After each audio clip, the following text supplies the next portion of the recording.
In the world of hip-hop, true stories are as compelling as the rise and fall of an empire.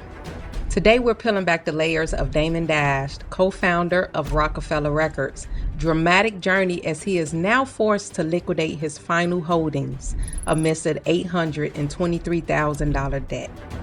From the pinnacle of music industry success to a legal battle that threatens to erase his entire legacy. What led to this financial downfall? And how does a dispute with former ally Jay-Z fit into this complex narrative? Join us as we explore the twists and turns in this saga of a music mogul's fight to keep his part of the Roc-a-fella legacy alive. Welcome to Business Pitfalls and Profits, where we unravel the captivating world of successful corporations and explore the highs and lows of partnerships, acquisitions, and celebrity endorsements in the business realm. Subscribe now to the channel and hit that notification bell so that you'll never miss an episode, and engage with me in the comments. I want to hear your thoughts, insights, and even your suggestions for future episodes. Enjoy the episode. Let's dive into the life of American record label executive and entrepreneur Damon Dash as he finds himself entangled in a recent legal dispute that jeopardizes his ownership stake in the iconic American hip-hop record label he helped establish 3 decades ago, Roc-a-fella Records. What events precipitated this lawsuit, and what lies beneath the surface of the rift between Dame Dash and Jay-Z regarding the ownership of Roc-a-fella Records? In 1992, Dame Dash crossed paths with Jay-Z, who was then a young and ambitious rapper, and they quickly became friends. Despite Jay-Z encountering rejection from major record labels, the duo decided to take matters into their own hands, co-founding Roc-a-fella Records in 1996 alongside record producer Kareem Burke. Within Roc-a-fella, Dame Dash took on the roles of both Jay-Z's manager and business partner. Together, they expanded their ventures, branching out into fashion with Roca wear and filmmaking with Roc-a-fella Films. Roc-a-fella Records initially served as a platform for Jay-Z's debut album, Reasonable Doubt, released in 1996, which quickly became a seminal work in hip-hop. Dame Dash played a key role in both the label's success and Jay-Z's career. Notably, in 1999, a tour organized by Dame Dash for Jay-Z raked in over $19 million, showcasing their growing influence. Around 2002 to 2003, as Jay-Z contemplated retirement after his album The Blueprint, The Gift and the Curse in 2002, Damon Dash responded by signing several new artists. This period marked the zenith of Roc-a-fella, with a surge in product releases and heightened brand recognition. Then rumors circulated about tension between Dash and Jay-Z, with both vying for leadership within Roc-a-fella. As Jay-Z's fame and influence grew, he became less reliant on Dash's guidance. Dash felt Jay-Z was ungrateful and owed him for his success. Friction escalated when Def Jam Recordings, initially agreeing to a 50-50 partnership with Roc-a-fella in 1997, later bought the remaining stake and renewed the contract. Jay-Z was appointed CEO of Def Jam, continuing to oversee Roc-a-fella, excluding Dash. Feeling betrayed, Dash entered into legal disputes with Jay-Z over Roc-a-fella's assets and trademarks. One significant dispute involved Jay-Z suing Dash for allegedly stealing the copyright to his 1996 debut album, Reasonable Doubt, and minting it as an NFT for auction in 2021. Jay-Z's legal team argued that Dash had no right to sell the copyright, as it was evenly split among Dash, Jay-Z, and Kareem Burke. In the same year, Jay-Z and Damon Dash resolved their feud. According to the agreement, Dash has the option to sell his 1/3 stake in Roc-a-fella Records, but he is prohibited from disposing of any property interest in Reasonable Doubt. Dash continues to hold his 1/3 stake in Roc-a-fella Records, while Jay-Z and Burke possess the remaining 2/3. However, what recent developments have put Dash's shares at risk? It all started when film producer Josh Weber took legal action against Dash for copyright infringement back in 2022, originating from his involvement in Dear Frank, a 2019 film featuring Brian White, Claudia Jordan, Nick Turturro, Lil Durk, and Columbus Short. According to the lawsuit, Dash was brought on board as a co-director for Dear Frank in 2016, but got fired 2 years later due to his consistent intoxication on set.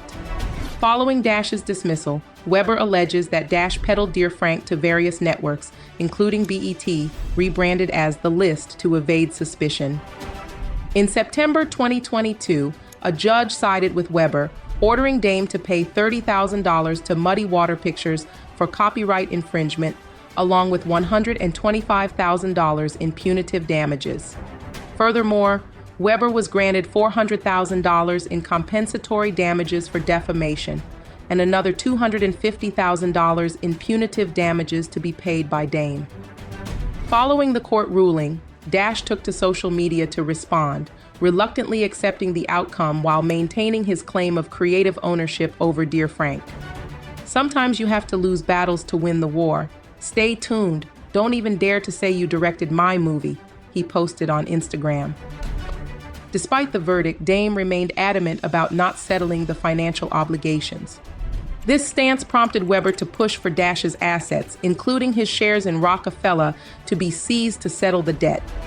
Fast forward 2 years, legal documents revealed that U.S. Magistrate Robert W. Learberger made a decisive announcement in February 2024. He issued a directive requiring Damon Dash to divest his stake in Roc-a-fella Records to cover the $823,000 debt accrued. Despite long-standing tension between them, Jay-Z and Burke raised objections to the auction of Dame's shares, citing the company bylaws which require the board of directors' approval before any sell-off. However, the judge criticized the label for implementing the clause during a 2021 board meeting where Dash was absent and did not endorse the rule.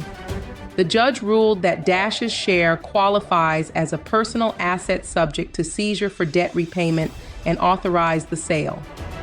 Roc-a-fella has 21 days from the issuance of the order to transfer a certificate representing Dame's ownership in the company, while Dame has 10 days from receipt of the certificate to surrender his ownership interest. Roc-a-fella was granted 180 days to provide Dash's stock certification to the U.S. Marshals Service, which will conduct a public auction to sell the shares. Within 180 days of the U.S. Marshals' receipt of the Dash ownership interest and any corresponding certificate, the Marshal shall sell the Dash ownership interest at public auction, according to the court filing. Dash later announced in early March on the America New Network platform that he intended to sell his shares to rappers Cam'ron and Mase. Cam'ron was previously approached by Dash in 2002 to serve as the vice president of Roc-a-fella, but negotiations over salary fell through. However, it appears that Cam'ron, along with his associate Mase, is now interested in owning the label. Contrary to Dash's claims, he may not be the one selling the shares. The U.S. Marshal is overseeing the auction process, and Dash has no control over it. Damon Dash has found himself entangled in a web of legal disputes over the years, significantly affecting his financial stability. Lawsuits and tax evasion have dealt severe blows to his earning potential, leading to a rapid deterioration of his financial situation. One notable instance includes a $4 million tax lien imposed on him in 2015 due to neglecting tax payments over a 4-year period. Over the decades, Dash has been embroiled in numerous legal battles, collectively amounting to millions of dollars. In 2012, rapper Currency filed a $1.5 million lawsuit against Dash for releasing his music without consent. Another instance saw Dash being ordered to pay $50,000 to Linda Williams in 2014, the mother of his son Boogie, after allegedly causing her to face harassment charges in 2009. Additionally, his struggles with unpaid child support led to his arrest in November 2019 for failing to settle over $400,000 in dues. Today, Dash's financial standing has dwindled to a mere $100,000, a stark contrast to his once reported peak net worth in the tens of millions.